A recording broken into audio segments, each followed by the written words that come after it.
Si. 120 minutes, nous en avons déjà passé une petite quinzaine de minutes en écoutant High Energy et elle est pleine d'énergie. Notre première invitée ce soir dans ce 120 minutes du jeudi 18 septembre 2025. J'ai le plaisir et l'honneur de recevoir Madame Yusra Torjmen Mekni, qui est experte en gestion de projet, qui est coach professionnel et qui a d'autres titres. Bon, voilà, j'ai un peu... je me suis limité à ces deux-là. Elle va peut-être nous en parler plus longuement. Mais en tout cas, ce qui nous intéresse aujourd'hui, c'est cette première édition de PMO Mastery 2025, Project Management Offices, qui va se tenir le 11 et le 12 octobre 2025 du côté de Hammamet, avec la présence, tenez-vous bien, de plus de 250 experts. Et oui, il y aura ce nombre-là, le 11 et le 12 octobre. Yusra Torjmen Mekni, bonsoir. Bonsoir, merci pour votre invitation, merci tout le monde. Merci à vous. Alors, PMO Mastery, c'est quoi comme événement, hein? C'est un titre qui paraît un peu, disons, un peu magique. C'est derrière ça, il y a quelque chose. Effectivement, il y a plusieurs choses, effectivement. Plusieurs, voilà. Ouais. Donc, oui, PMO Mastery, en fait, c'est l'abréviation de Project Management Office. Et on peut dire aussi en français, c'est le bureau des projets. Donc, en fait, c'est très simple. C'est une structure qui se trouve dans toute organisation, normalement, ou entreprise, et qui assure, on va dire, la gouvernance de tout le portefeuille de projets d'une organisation. Donc en général, on a l'habitude de parler des projets, donc oui, à certains moments les projets deviennent des programmes et les programmes deviennent des réalisations. Oui, donc c'est tout un portefeuille qui se trouve dans les organisations. Donc cette structure en fait qui assure la gouvernance, qui assure l'optimisation de ressources, qui assure l'alignement surtout des projets par rapport à la vision globale de l'entreprise, ça, ce qu'on appelle le PMO. Et aujourd'hui, donc c'est ça aussi le besoin, c'est ce qui est derrière on va dire cet événement, c'est effectivement, voilà, donc malheureusement, l'ensemble des organisations et des entreprises aujourd'hui, rencontrent certaines difficultés par rapport au timing, ressources, l'alignement, encore une fois, stratégique. Et il fallait justement, à certains moments, penser à cette structure-là qui est, on va dire, en fait, il s'agit, Yusra Torjmen Mekni, d'institutionnaliser ce genre de fonctions, oui. C'est-à-dire que, en fait, elles ont toujours existé, elles existent toujours au niveau Absolument. des entreprises, parce qu'une entreprise ne peut pas vivre sans projet. Mais je pense que la particularité par rapport à ça, c'est que vraiment, on va lui dédier une structure. Excellent, voilà. Parce qu'aujourd'hui, effectivement, ça existe toujours et ça existerait toujours. Bah oui. Mais on va dire, elle n'a pas encore eu cette importance dans l'organisation. D'où cette première édition, on a fait quelque chose de new. Effectivement, parce qu'aujourd'hui, il faut qu'on mette l'accent, on met un focus sur cette structure-là, parce que si elle est bien implémentée, si elle est faite dans les règles de l'art, s'il y a les bons profils, s'il y a des bons chefs de projet et une bonne gouvernance, c'est à ce moment-là que ce PMO va être considéré comme créatrice de valeur. Et c'est ça, finalement, ce qu'on veut aujourd'hui, c'est aller aider, partager le savoir-faire, faire de la réflexion avec d'autres experts, effectivement, sur cette structure-là. Donc moi, j'ai été dans plusieurs pays, et quand j'ai vu comment cette structure est développée, comment a vraiment évolué, mais finalement, c'est extraordinaire, et c'est pas finalement par hasard qu'on trouve des entreprises qui réussissent vraiment leurs projets. Et alors, ça ce sont des entreprises japonaises, coréennes, asiatiques d'une manière générale, ou bien européennes, françaises, africaines. Non, c'est plutôt... Alors, ce qu'on va dire, c'est plus évolué, c'est vrai, au niveau des États-Unis, parce que les États-Unis sont très, très développés par rapport à ça. Et ça provient très souvent, alors des États-Unis, on parle très souvent des anglo-saxons, d'ailleurs... j'en parlais ce matin avec mon frère qui est installé en France et qui a des patrons français et des patrons américains. Et alors, il me dit la chose suivante, il me dit, Monter, moi j'ai les pires difficultés. Alors il travaille dans une structure internationale, sans la nommer pour ne pas faire de publicité. Il me dit, Monter, moi j'ai les plus grosses difficultés avec les patrons français. Alors, beaucoup moins avec les patrons américains. Et je pense que vous êtes d'accord, Yossala. Peut-être je vais changer de casquette là pour le coaching. Mais c'est vrai, moi je pense et je suis convaincue, c'est culturel. Bon, c'est très simple. Voilà. Ah oui, c'est culturel. Parce qu'aux États-Unis, ce sont finalement un peuple avec une valeur, on va dire, voilà, une de leurs valeurs, c'est les résultats. C'est les résultats. Hein? Do it, Absolument. make it, ce sont d'ailleurs, c'est ce qu'on entend de plus en plus dans leur vie quotidienne. Et donc, c'est une culture basée sur les résultats. D'ailleurs, effectivement, la plupart des managers sont beaucoup plus axés sur les résultats dans l'action. Et donc, effectivement, ça, tout simplement, ça se concrétise au niveau de leur projet.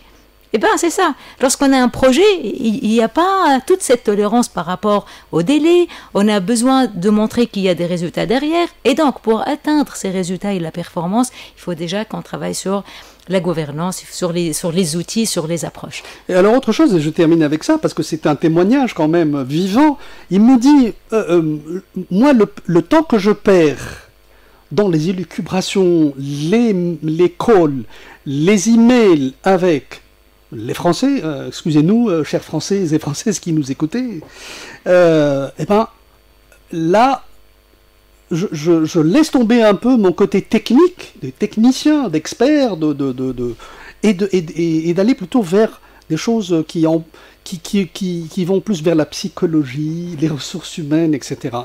Et j'ai vécu, franchement, avec lui, quelques notifications et quelques éléments qui font que c'est vrai.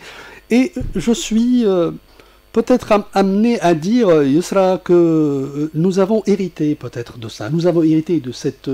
Comme nous avons été colonisés par ce peuple, je pense que nous avons hérité d'un lot de valeurs et de cultures qui malheureusement font de la bureaucratie quelque chose de fondamental, et les règles, le respect des règles, les limites, tout ça, etc., sans aller vers le résultat comme le font si bien les anglo-saxons. Absolument, absolument. Nous sommes fortement impactés. Nous aussi, malheureusement, on n'a pas cette... bon, je suis désolée aussi de le dire, mais on n'est pas suffisamment discipliné. Non, discipliné, je veux dire, par rapport aux objectifs, je veux dire. Oui. Aujourd'hui, pourquoi les projets n'avancent pas comme il se doit? Pourquoi nous n'atteignons pas forcément des objectifs? Peut-être qu'aussi parce que, Yousra, on ne se fixe pas des objectifs. Quand on a un poste, on ne vous dit pas... Madame Yousra, là, votre objectif pour cette année, c'est de réaliser tel résultat. Et si vous le faites, nous allons vous récompenser. Si vous ne le faites pas, bon, vous ne serez pas récompensé. Mais attention, vous risquez de perdre votre emploi. Ouais.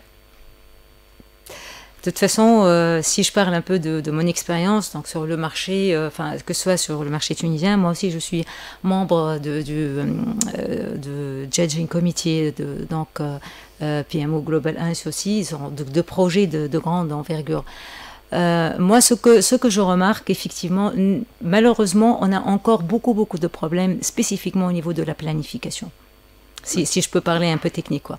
Oui. Parce que finalement, c'est culturel aussi. Du moment qu'on se met dans la réunion, et puis voilà, on a le roadmap, on a toute la liste des projets. La première chose que 90% peut-être des managers, il va donner le go, allez, vas-y.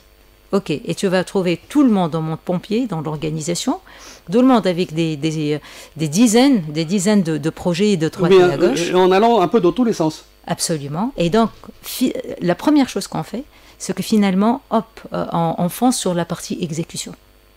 Et malheureusement, on néglige encore toute cette partie de planification. Même si on est en train de vivre dans une période de la ère de rapidité, de technologie, de tout ça, mais même si avec ça, on ne peut pas négliger la planification. Donc du coup, on va se retrouver à chaque fois avec des problématiques et on se retrouve obligé de revenir de case de départ pour aller planifier, mais entre-temps, tu as perdu du temps, tu as perdu du budget, tu as perdu des talents qui étaient là motivés, après ils vont être frustrés, et le flou surtout, et la chose moi je vois la plus grave, qu'elle n'est pas alignée à l'objectif global de l'entreprise. Et donc du coup, on va se retrouver à la fin de l'année, l'objectif de l'entreprise, il est conçu, mais derrière, les projets qui étaient réalisés, ils ne sont pas en cohérence avec l'objectif. Et ça, pour nous, c'est ça, si je peux revenir, là où le PMO aujourd'hui, un de ses objectifs, elle est là. C'est assurer la gouvernance, aligner les projets avec la vision globale, bien sûr avec l'œil d'optimisation des ressources et bien sûr toute la partie derrière de gestion de portefeuille. Et pour revenir à l'événement du 11 et 12 octobre, et pendant 2 jours, beaucoup de thèmes seront traités, Yousra Torjmen. Alors pouvez-vous nous en citer les plus importants? Très bien. Donc, alors juste pour brièvement, en fait, l'événement se déroulera sur 2 journées. Oui. Donc le 11 et le 12. Vous avez choisi que ce soit plutôt un week-end. Hein. Absolument. Pourquoi la question, pourquoi? Parce qu'en général, les événements sont en général faits pendant les journées ouvrables, c'est-à-dire du lundi au vendredi ou du lundi au samedi. Effectivement, parce que finalement, on voulait être le plus possible accessible à tout le monde. Parce que je sais, le manager qui va prendre un congé, peut-être c'est pendant les la semaine, équipes. C'est vrai, voilà. Il risque voilà. Donc là, d'être tout le temps accroché au téléphone et ça, vous allez... On a respecté ça, on a respecté l'emploi, on va dire. Donc voilà, on travaille tranquillement toute la semaine. Mais c'est du boulot samedi et dimanche. Hein. Mais à Hamamet. Il y a Hamamet, bon, c'est ça, oui. Peut-être, oui. non, mais le plus, moi je dis, c'est ce qui justifie peut-être l'effort de venir à Hamamet, c'est la qualité de nos experts et la qualité du contenu. Et ça, vraiment, là, je peux assurer tous ceux qui vont participer, tous ceux qui vont venir. Ils vont vivre 2 jours d'expériences différentes. Et je pèse bien mes mots. Donc, la première journée, elle sera dédiée justement à 4 thématiques de formation avec des experts internationaux, des formateurs internationaux et des formateurs nationaux qui sont très, très bien. Je veux dire quelle est, mais c'est des experts, ok, allant ils connaissent bien leur sujet. Hein. Absolument. Et les thématiques allant de comment on met en place le PMO jusqu'à les différentes approches de gestion de projet, les outils les outils de AI, l'intelligence artificielle, pardon.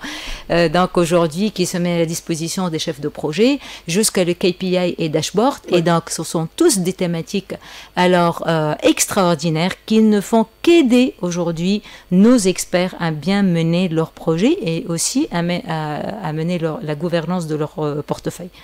La deuxième journée, c'est l'event. Donc, c'est l'event, elle s'organise autour de 3 panels principaux. Donc, plutôt en formation le samedi. Oui. Et en événementiel le dimanche. Exact. Et dimanche, c'est l'occasion d'apprendre, d'échanger, de voir des speakers. C'est plus convivial peut-être. Absolument. Oui. Donc les 3 panels qui font l'objet de l'événement, ils tournent autour de la gouvernance, effectivement, de la gouvernance des projets, là où l'importance de PMO et comment on doit la switcher, donc même la vocation, donc à la switcher de centre de coût à l'époque. D'accord, mais maintenant elle est créatrice. C'était le jargon qu'on utilisait. Oui, exactement. Maintenant, elle est créatrice de valeur, cette structure-là. Après, deuxième panel parle de l'IA et la prise de décision. Donc, ce qui est très important aujourd'hui. Comment utiliser l'intelligence artificielle pour prendre des décisions? Elle va nous aider à prendre des décisions. Justement, aider entre guillemets. Maintenant, encore le challenge est beaucoup plus important. Des décisions, carrément. Ah oui, exactement. Et donc, la responsabilité devient beaucoup plus importante pour les preneurs de décision. Parce que, de toute façon, le côté positif, prendre la décision peut prendre, je ne sais pas, quelques jours, une semaine, avec les réunions. Et là, ça va être immédiat. Voilà. Et donc, on est dans le dilemme, prendre très rapidement les décisions, mais aussi... Mais il faut qu'elle soit la bonne. Exactement. Voilà, vous avez tout résumé, effectivement. Et donc, il y a aussi la cybersécurité, comment on sécurise toutes les données derrière. C'est un sujet très, très important. Oui. Et vous faites bien, Yousra Torjmen, d'en parler, effectivement. On en a parlé la dernière fois avec notre ami Mohamed Louedi, et comment vraiment se prémunir contre tout ce qui est attaque. Oui. Parce que ça peut arriver à n'importe quel moment et à n'importe qui. Absolument, surtout aussi que ce sont des données critiques par rapport à la rentabilité de l'entreprise, des projets, et puis aussi le côté positif, comment l'IA est venu pour faciliter certains process. Automatisation et tout. Voilà. Automatiser les processus. Et donc ça, c'est extraordinaire parce qu'on va justement gagner du temps et gagner du budget derrière. Voilà. Et là, pour ceux qui disent qu'on va perdre des emplois, Yosra Torjmen, qu'est-ce que vous leur dites? Alors, en fait, oui. Enfin, le challenge, il est là. Oui. Mais comme il y a eu le PC, comme il y a eu dans le temps, hein, comme il y a eu le cinéma. On doit s'adapter. D'ailleurs, dans la clôture de l'événement, nous avons posé une question un peu philosophique, comme il a dit Darwin. Mais... on s'adapte ou on va disparaître. Tout à fait. Voilà, c'est tout ça. Donc c'est vrai, et de toute façon ça va enchaîner. Hein. Aujourd'hui, il y a donc les outils de l'intelligence artificielle. Demain, il va y avoir d'autres technologies, et encore nos enfants vont trouver d'autres technologies. Alors certainement, on ne va pas s'arrêter. Il y a plein de métiers qu'on ne connaît pas encore. Voilà, effectivement, on ne va pas s'arrêter. Oui. Donc c'est de nouveaux métiers vont apparaître, d'autres qui vont disparaître, et voilà, donc il faut prendre le côté positif. Quand on va automatiser les processus, on va faire gagner beaucoup de temps. Absolument. Et voilà, par la même occasion, c'est vrai qu'elle va automatiser, mais ce temps-là, peut-être, à gagner, grâce à toute cette technologie, on va peut-être aller l'investir dans d'autres choses. Bah oui. Dans l'entreprise. Des choses qui ont une plus grande valeur ajoutée. Sans perdre notre emploi. Tout à fait. Donc il faut juste aller dans un mindset d'évolution et d'adaptation. Donc voilà. Le troisième panel et le dernier, c'est autour de leadership et conduite du changement. Et donc on va beaucoup parler de l'intelligence émotionnelle. Qu'est-ce qui a fait que, justement, c'est la partie culturelle et le leadership, comment il était impacté aussi. Et aussi, on va parler surtout de l'importance du sponsor aujourd'hui dans l'entreprise et des parties prenantes. On peut parler d'énormes projets. On peut parler d'une évolution extraordinaire, mais du moment que notre sponsor, il n'est pas convaincu, il n'y croit pas, il va donner le mauvais modèle à toutes ces équipes. Alors, vous le définissez comment, le sponsor? C'est celui qui va mettre de l'argent pour... Pas nécessairement. Pas nécessairement. Pas nécessairement. Voilà, c'est pour ça que j'ai posé cette question. Hein. Pas nécessairement, et c'est vrai. C'est vrai. Maintenant, ils vont me dire, non, c'est ça la vérité. Être sponsor, il faut avoir de l'argent. D'accord? Mais derrière, l'argent sans donner le modèle, sans donner la vision, sans donner où nous sommes, enfin, c'est vers où on veut aller en tant qu'entreprise, et je suis là pour défendre vos projets, enfin, rien qui va se réaliser, mais avec cette motivation, parce que l'idée, c'est pas exécuter par peur, non, on n'est pas là. Le sponsor, c'est cette, on va dire, locomotive qui va vraiment inspirer et qui va tirer, voilà, qui va tirer tout le monde vers l'avant. Et ça, c'est très important dans les projets. 2 sessions thématiques qui vont juste accompagner ce programme-là. Une session thématique sur le PMO et la RSE. Donc, comment aujourd'hui les projets RSE ne sont plus considérés comme des projets isolés dans le roadmap. Voilà, dans l'entreprise, on fait de la RSE. C'est une image qu'on donne pour que l'entreprise soit valorisée un tant soit peu, non? Merci. Donc aujourd'hui, ces projets-là doivent être considérés comme un programme qui participe à la création de valeur et de revenus dans l'entreprise. C'est ce qui fait la différence. D'ailleurs, aujourd'hui, dans les multinationales de l'énergie et d'autres secteurs, la RSE devient un pilier, justement, un pilier fort de la performance de l'entreprise. Et on finalise donc tout ça avec une session thématique avec le PMO et les enjeux sectoriels, le secteur bancaire versus secteur télécom. Pourquoi ?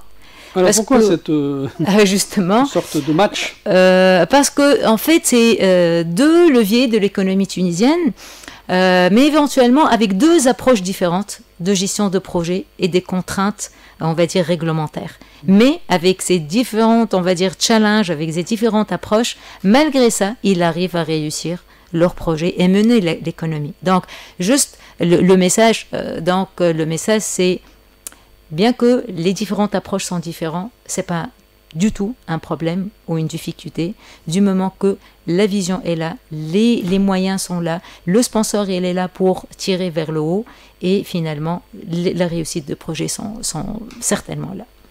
Alors, il nous reste quand même quelques minutes et l'échange est très intéressant avec vous, Yousra Torjman Mekni.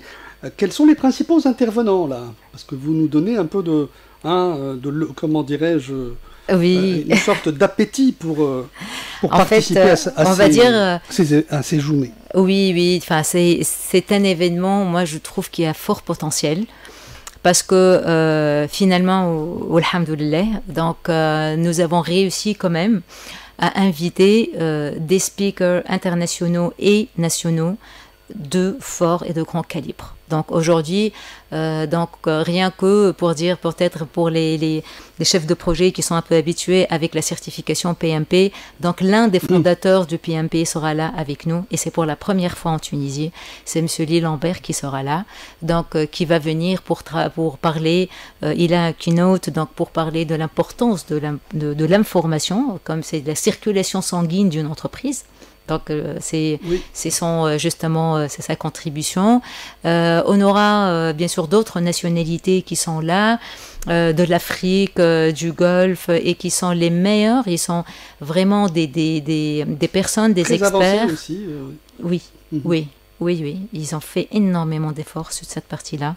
Ils ont géré des méga projets complexes, des méga budgets. Donc on parle des budgets, énormes des budgets. On a des spécialistes de la RSE, spécialistes aussi des projets de développement. Donc ils sont tous là pour justement donner et partager leur expertise. Pour la partie nationaux, encore une fois, voilà, je remercie énormément les intervenants parce qu'ils ont... je pense qu'ils étaient courageux parce que c'est la première décision. La première édition. C'est la première édition, on ne sait pas toujours à quoi s'en tenir. Absolument, et ça je l'entends de plus fréquemment, mais avec ça, ils sont là. Et je pense c'est ce qui va donner à cette édition un aspect exceptionnel, parce que finalement, la réussite de cette édition, c'est en grande partie grâce à eux, parce que c'est eux qui sont là, et ça me fait un grand plaisir, parce ils croient. Ils savent très bien que ce PMO... Ils vont vraiment s'investir. Absolument. D'ailleurs, ils sont là, ils sont maintenant en train de travailler avec en réunion avec les internationaux. Ils sont en train de nous donner de leur temps. Oui. Moi, je le remercie énormément parce que je sais aussi qu'ils sont trop sollicités parce qu'ils sont quand même des seniors qui sont là avec toutes leurs responsabilités. Mais avec là, ils nous donnent leur temps. Leur temps, c'est de l'argent aussi. Alors, merci beaucoup. Vraiment, je remercie énormément. Je remercie nos modérateurs et modératrices aussi, parce que nos modératrices et modérateurs étaient là et sont là avec toute leur expertise. Donc ils sont là, machallah, ils sont avec leur background et ils sont là aussi volontiers pour justement assurer, on va dire, cette dynamique. Certaines situations, avancer dans telle ou telle chose, etc. Absolument, absolument. Donc voilà, il n'y a que de très belles choses. Même on a ramené, il y a 2 speakers qui sont des auteurs de livres qui sont des best-sellers. Ah oui, carrément. Ah oui, donc on va déjà dédier 2 coins pour justement qu'ils parlent de leurs livres. Ceux qui sont intéressés, ils peuvent acheter des livres avec des autographes et tout ça. C'est intéressant, c'est sûr. Oui. Mais alors, on va conclure avec ça, Yousra Torjman Mekni.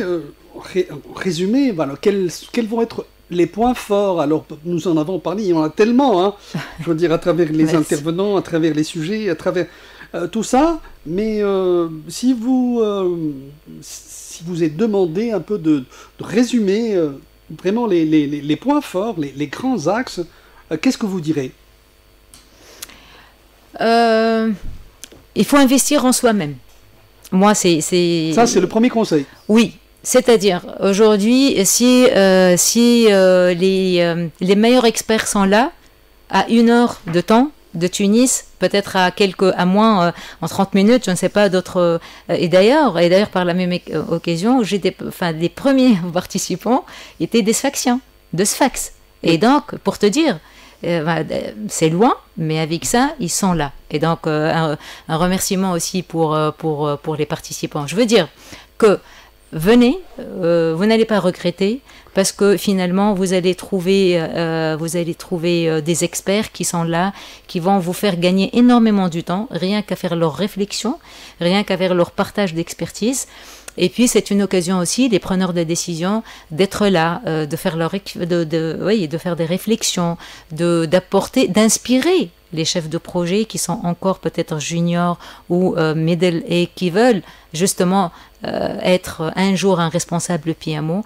Et là, on va simplifier le PMO, mais on va leur donner, Inch'Allah, donc toute cette importance-là, parce que je suis certaine, moi comme les autres experts qui sont avec nous, une fois qu'on donne de l'importance à cette structure, on va augmenter la maturité des projets, de nos projets, on va pouvoir aller plus loin, tout en être vraiment créateur de valeur et des bénéfices. Et alors peut-être on l'a pas suffisamment précisé de Salah Tojman Mekni, c'est que ceci s'applique au public et au privé. Merci beaucoup, merci. Parce qu'effectivement, moi honnêtement, j'ai vu aussi, et j'étais agréablement surprise aussi, de voir le secteur public s'intéresse vraiment au PMO, s'intéresse à l'importance de cette structure-là. Ils sont curieux de voir comment l'implémenter et comment vouloir, on va dire, faire évoluer les projets et les approches et cette structure pour améliorer la gouvernance de leurs projets. Donc ça, pour moi, c'est waouh, si on arrive à justement concrétiser ça, je pense que c'est extraordinaire. Et puis de toute façon, c'est ça l'objectif aussi de ces événements, hein, c'est de finalement avoir le secteur public avec le secteur privé et c'est ce qui fait aussi le plus. C'est ce qui fait le plus. En tout cas, souhaitons bonne chance à cette première édition du PMO Mastery 2025 qui aura lieu le 11 et 12 octobre à Hammamet. Merci beaucoup, Salah Tojman Mekni. Tous les plaisirs est partagé. Merci à vous. Et puis à très bientôt. On va écouter Les Aventuriers, puis un titre musical, Round the World.